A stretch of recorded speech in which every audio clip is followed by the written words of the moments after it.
Hi guys, welcome to our third installment of the weekly Wednesday workout tip. My name is Mike Morales and my expert row over here is Kian Malek Madani. We're going to go over the proper rowing technique for the Concept 2 rower.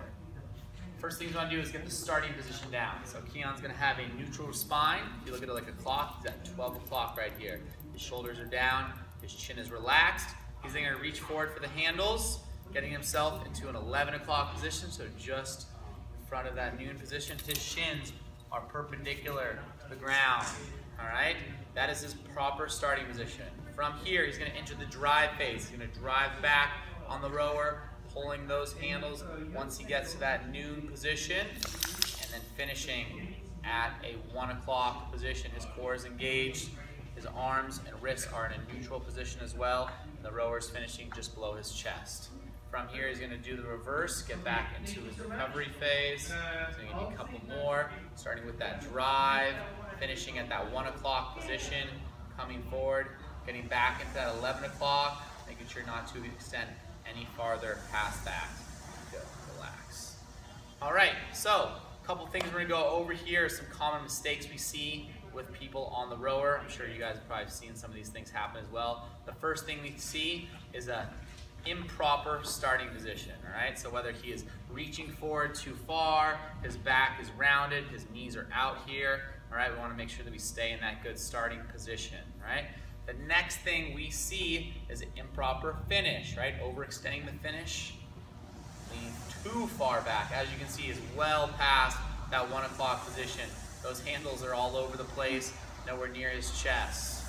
Good, so improper finish, or an improper start, right? So if he finishes even with great technique, so he's got a great drive phase, finishing his rower perfectly, right? Not bad, perfect. And he's gonna come forward and he's overextending, right? Overextending, really reaching, once again, rounded back, not at that 11 o'clock position, right? We do not wanna see these things happen for multiple reasons. One, we're putting our back at risk, we're not using our core properly, and we're not just being an overall efficient rower. Next thing we see is inappropriate use of the recovery portion of the row. So Kian's got a great starting position. He's going to drive, perfect, everything's looking great. Now he's going to speed forward on the finish. Speed forward on the finish, right? He's thus not using the recovery phase for what it's, relax. He's not using the recovery phase for what it's supposed to be used for, all right? We also see people being lazy on the recovery phase, meaning that they're not staying in a good position. So once again, proper drive phase, his hips are there sinking down to his heels. He's leaning back, right?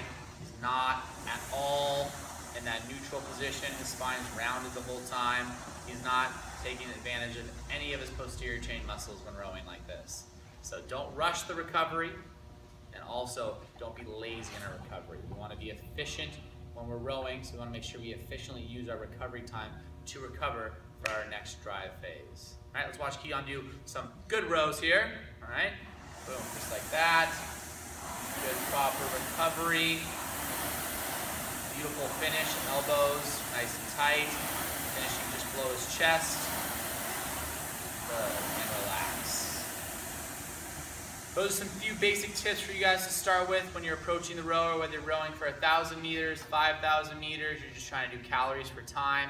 Remember these tips, watch this video again before you approach your next rowing exercise. Hopefully it will help you be a more efficient and effective rower. Let's see some PR, 2K, 5K times. Good job. So all we want to go over is, I did not